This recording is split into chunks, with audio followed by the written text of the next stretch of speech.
Hey everybody, I'm Dan, your friendly fishmonger from dansfish.com, and today we're going to do an unboxing. Got some neat stuff in. Really tired. It is now 12:44 a.m. The shipping got delayed, so I just got back from the airport, and let's see what we got. I did check one box. I'd cut open one box and stuck my hand in just to feel the temperature at the airport, so I knew if I needed to do any temperature triage on it or not.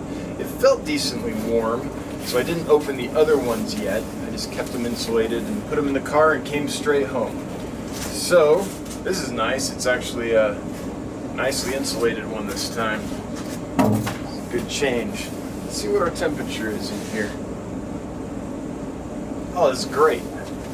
That's 71 degrees. That's pretty darn good. There's one bag of fish in this entire box. This is just a place filler. Jeez. Oh well. Let's see what it is.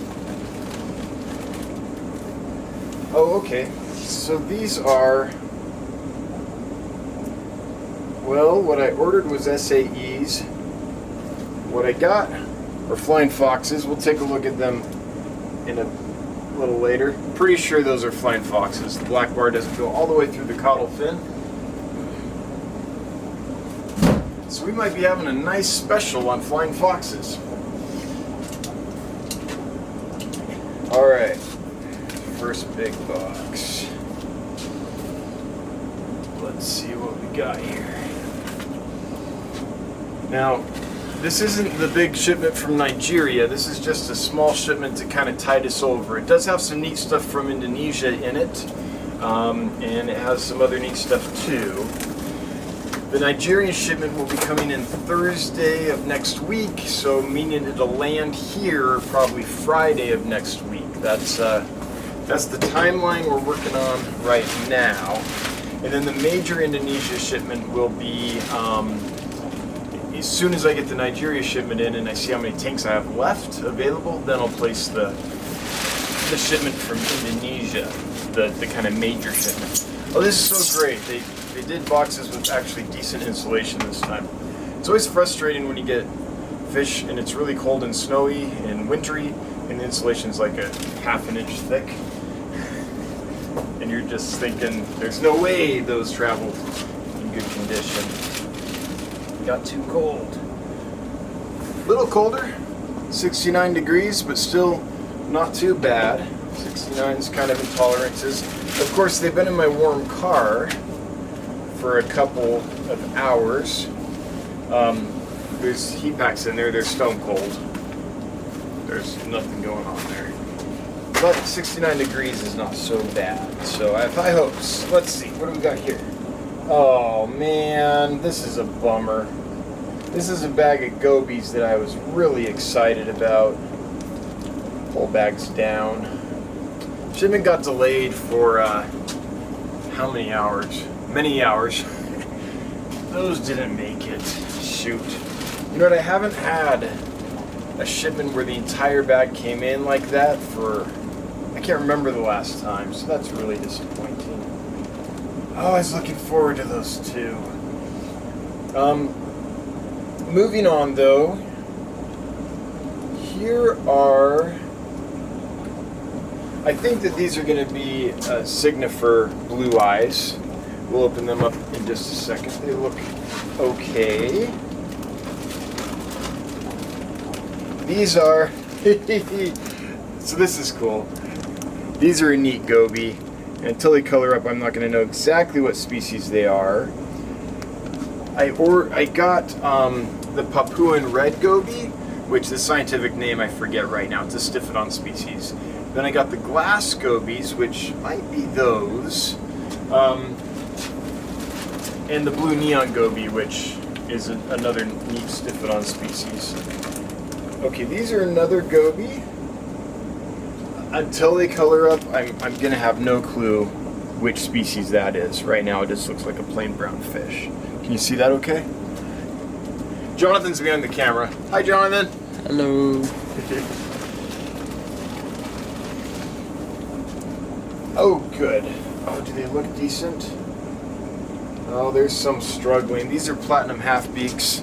Found a new supply of them and thought I'd try this supplier. Just because the last time I tried them, they didn't do well. The time before they did great. Actually, most times they've done great, but that supplier, I haven't been able to get them from them for a while. So this is a new supplier. Most of those look like they're going to be okay. Let's see. I think they're probably going to be fairly warm still. Yeah, we're at 70, 71 degrees. That's saying 70 degrees right there. So not too bad. That's actually, low 70s is pretty good. Because the fish's metabolism is a little slower at that temperature. You don't get as much decomposition as quickly. So that's pretty good. What are these? Oh, I don't know why they put the newspaper around them like there's some kind of really sensitive fish or anything. These are cherry barbs. Just about the hardiest fish ever. So I got some common stuff, some cherry barbs and some common tetras to seed the annex with, the new facility. I wasn't gonna because I didn't want to introduce any possibility of disease in that system, but part of me is just not comfortable putting a whole bunch of new fish in there that are really rare and expensive and things without testing it with some common stuff like cherry barbs and some common tetras and things. So speaking of common tetras, neon tetras, I totally didn't order these, but they're on the invoice, so here they are. But they'll do I'll use them to seed the annex as well. Oh, great. These are Pascae, so Pseudomugil luminatus, a Pascae blue eyes. They look pretty good too. Yeah, just that one bag. I wonder why. Okay, super rare fish. Can you guess this? Super rare lemon tetras. I'm joking. Got some lemon tetras in to seed the annex. This is the last of the annex seeding more common fish. These are rosy tetras, which I've never brought in before, so we'll see how they do. And then this will make some of you very excited, and hopefully they do great. They look pretty robust. These are pygmy cories. I think there's probably 300 of them in here. Well, they invoiced me for 300. I'll count them. I think there's probably 150 in here. But, oh, they look pretty darn good. I'm liking how they're doing the bags now. This is different. This is an improvement. They're crimping the corners of the bags like I do when I ship, so fish can't get caught in the corners as easily. Especially these little guys. There's a couple that are swimming upside down, but besides that, they look okay. The thing about the gobies is they didn't put any identification on them. Usually there's a number code which tells you which species they are. You can take that code and refer back to your invoice. There's no number code on those. So we're going to be doing some guessing and some figuring to make that work. Okay, last box.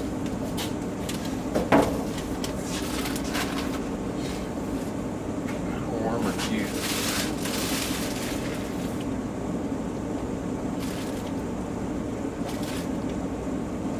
Yeah, so this one's 2 bags read 69, that last one read 70. So this is fine temperature-wise, at least right now. I have no idea what they went through. They were in St. Paul. It had a layover there, St. Paul, Minnesota, and then they came here. So I have no idea what they went through before they got here. But right now their temperature is actually decent. Oh, what are you? Oh, yes! Okay, I'm trying again. These are spotted headstanders. They look big, they look robust. I hope they do okay. This is a fish that I've tried a few times. Now I'm going to put bigger bags in bigger buckets. And They haven't done well for me, but I like them so much I've tried a few times. However, I found a different supplier, a completely different supplier. So I'm trying them again, because oftentimes a supplier might have them and they just don't do good for me from that supplier, but if I try someone else, sometimes they do better. I don't know, their water conditions are closer to mine, or their fish are free of some kind of pathogen that affects the other ones. I don't know. So I'm hoping that this time I found a supplier that will do well. Oh wow, that water's cloudy. This is not what I thought these would be. I'm gonna have to sell these as kind of rando red guppies, I think. I thought I was getting like a red endler, but I didn't. It's a constant adventure when you bring fish in. It really, really is. Oh, wow. Holy cow. Got some bikers in. A couple of them aren't doing well, but almost everyone is. I think there's a couple down. Holy buckets. Then here's the female to those guppies. Alright. So, based on what I saw, I think I need to get those out quickest, then the guppies out really fast. So I'm going to kind of do a little triage here. The fish they need to get out the quickest will open right now. So bikers, this is my first time bringing them in here to my own, facility. I've had enough people ask for them that I thought I'd give them a try, see how they do, see how we get along, and then I'll know if I ever do that again in the future or not. But enough people have asked that I thought it'd be worth doing. Okay, those are out. So what I'm going to do is take a quick picture. It's going to get bright in here on my head real quick because I need some light. So I can count them later, because it's almost impossible to count them when they're in here. And then I'm going to get them right out of that nasty water. And the water's nasty enough that I'm not even going to worry about acclimating for temperature. I'd rather get them out of gross, toxic water than worry about a little temperature difference. You know what? The ones that, they're not dead. There's a few in there that are floating that I thought were dead, but they're not. So I'm going to give them a chance. Can't hurt. Net of bikers. When I work with fish, I try to use nets that are finer, that won't hurt them, like that soft white cloth net, or this is a really fine blue net. It's just less likely to kind of scratch their scales off or do anything like that. I use a different net for each group of fish. Alright, guppies are done. I've pre-salted these, they're salt dissolved in all these tanks. Let's do a quick little triage here, see if there's anyone else I missed that I need to... Yeah, I'm going to get those female guppies out. I love these containers because they fold, so they have a small pour spout, which I can stick right down in the net so they don't flip out into the sink. It's just so nice. I'm not even going to try to get them out, I'll just put them right in the tank. So I'm trying something this time to see if giving them a food source right away ends up in them doing well. Well, they do well for me often, but doing better. Here, it's totally clean. Come on down. Come on down. Like, we don't want to. So that's why I'm putting them right in these tanks that are bioactive, which is different than what I usually do. But I have some medicated food. So I have some foods that contain nitrofurazone and kanamycin in the food. So I can treat them in this tank, even though it's bioactive. Okay, everybody, it is now Thursday morning. We unboxed these fish early Tuesday morning, so it's been a couple days. Our memory ran out, that's why the unboxing ended so abruptly, but now we're going to show you how everybody's doing. These are the spotted headstanders, doing fantastic. I'm super excited about these. I think we're going to be okay with them, which makes me very happy because I've wanted to have them for a long time. Here are the saddled bikers and the cheery bikers. Doing fine. I am worried about a couple of them. One has kind of a red sore on his side, but I'm hoping the antibiotics will allow him to recover without infection. We'll see. Here are the female guppies. No idea what kind of guppies these are. They kind of have a black lacy tail, but they're doing fantastic. I don't think I've lost a single one of these females. The males is another story, but the females doing good. These guys are going to be hard to see, but these are the platinum half-beaks, and did have some losses on here, unfortunately, so it's going to take a little while in quarantine to make sure we don't have any more and that everyone gets fattened up, but they are eating okay. They came in skinny, so I did risk giving them a little bit of food. And since they're eating it, I'm going to move them to a bioactive tank and start feeding them regularly with medicated food so they can get out of this kind of sterile tank. These are the male guppies that came with those females, and let's see if we can, it's a little hard to see them just because the water's got medicines in it and things, but they have some red in the tail. Oh, come on, focus on what I want you to focus on, which is not that. Let me go back to that. Sorry. Okay, hopefully they're in focus now. Anyway, not quite sure what these are. Red, black lace with red on the tail. I'm not sure what to describe them as, but they're kind of cool. All right, let's look at the next row down. Okay, here are the Pseudomugil luminatus, also sometimes called the Paskai blue eye. Doing great. This tank is so scratched up that it's sometimes hard to see fish in here, but hopefully we're getting a look-see. Batch is doing really well. I'm highly encouraged. I think we're going to be okay with these guys. One of my favorites. Well, I say that. I haven't found a Pseudomugil that I don't like yet. I like them all, so they're all my favorites. Moving over here. Next tank over, lemon tetras. And doing fantastic. Have a whole bunch of them. No problems whatsoever. Yep, doing great. Hardy little, beautiful little tetra. Another of my favorites of the Pseudomugils is Pseudomugil signifer, often called the Pacific blue eye. Doing great, no problems with this batch whatsoever, so I think we're gonna be just fine. I don't think I've lost any of them.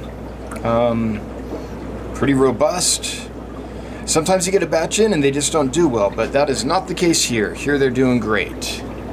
Empty tank here. And over to the fish everyone is interested in. These are the pygmy cories. See if I can get close for you. That's getting blurry. Pygmy cories. Most of them are doing great. A few came in with a little bit of bloat. You might see one or two that appear a little bloated. I'm keeping an eye on them just to see if that bloat is spreading or if it's limited to the few that came in with it to begin with. Hopefully it doesn't spread around, because bloat is not a joke. It's hard, very hard to treat. I gotta stop zooming in. I wanna get in there. I wanna show them. Anyway, they're very cute. And I'm hoping they do well, because I know there's a lot of you that really want them, and I'm trying my best to get you some that are healthy. Working on it really hard. Okay, when these first came in, I thought what I ordered was Siamese algae eaters. When they first came in, I thought they were flying foxes. Now I'm looking at them, now they've settled in a couple days later, and I think, yeah, they actually might be Siamese algae eaters. We might be okay. I haven't been able to count their barbels yet. Let's zoom in and see if we can find one and count the barbels. Hopefully when I replay this on my computer, they'll come in clear enough that I can actually count them and make a positive identification. But I think they might be Siamese algae eaters. Also, when I put some food in there and see how they feed on it, that'll tell me too. Siamese algae eaters have a little bit different feeding behavior, and their mouth works a little differently than the flying foxes. Okay. These are doing fantastic. The rosy tetras, rock solid. Just a great group of them. No problems whatsoever. And yeah, hardy little tetra that I'm using to kind of season out the new facility as soon as they come out of quarantine. Empty tank. Empty tanks are good. Empty tanks are pure possibility. Here we have cherry barbs, and it looks like they gave me a lot of females. Thank you, exporter. So I'll know for sure when they color up a little more and I have some more time to really dig in, but just at a cursory glance here, man, that looks like a lot of female cherry barbs. But anyway, these will be seasoning the fish annex as well in a little while. Last tank over here before we go over to see the gobies and the other headstanders. Neon tetras. Totally did not order these, or did not mean to order them. I don't know if I accidentally ordered them or not, but they're here, so I've got them, and I love them. I like neons, I always have, so I'm not complaining. So I'll be using these to season the annex as well. Okay, here's the first tank of gobies. I thought these were labeled as a Stiphodon species, but now the more I look at them, I think they're a Sicyopus species instead, which is kind of neat. I like Sicyopus. They're I think I'm saying that genus right. Pardon if I'm mispronouncing that, but I really like them. They live in the same habitat and sympatrically with Stiphodons, but they're a little different in that while Stiphodons are specially adapted to graze algae and biofilm, these are micropredators, which makes them a little easier to fatten up, which is nice because it takes a lot of biofilm and algae film to fatten up a fish, but I can throw in chopped blackworms and scuds and baby brine shrimp and fatten these up real fast. You don't want to feed too much protein to Stiphodons, but the Sicyopus you can feed lots of protein to. So they're doing pretty good. And they're kind of loving all these little pipes and stuff to hang out on and play on. It'll take a while to fatten them up. They're a little skinny, but we're getting there. And then the other gobies, these are already starting to get a little bit of color, a little more pattern. It's not vibrant yet, but oh, sorry, camera slipped. But I'm seeing the possibility. So I think these are going to be stunning once they color up. However, with gobies, even if they're just brown, they're still cool because their behavior, their personality. Gobies are just fun. When they're pretty, it's just a bonus. But I like they've got a distinct spot on their second dorsal, and I'm starting to see hints of colors that might get really vibrant once they get their nuptial dress on. Still not sure what they are exactly until they kind of color up. It's going to be hard for me to know. I don't know if me zooming in is a good idea. I don't know if it just makes it worse or if it helps see them. I won't know until we look at it on the computer. Oh, and just for funsies, a couple little scarlet batis still from the previous batch. There's so much Java moss and stuff in here that sometimes I think I'm sold out of a fish, and then a little later another fish appears. So, all right, last one. These are the spotted headstanders. I am so thrilled to report that I haven't had a single loss in this tank. They're doing fantastic. They're eating really well. I'm able to feed them medicated foods, which means I don't have to put antibiotics in the water column.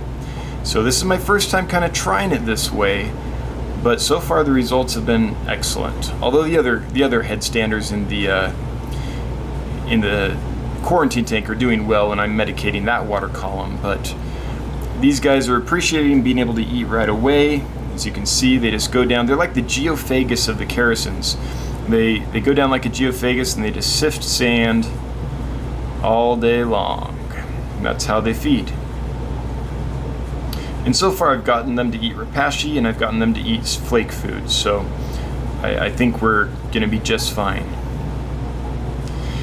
Anyway, super excited to have finally found what I think is gonna be a supplier that I can get these from and do well with, because they're fish I truly love.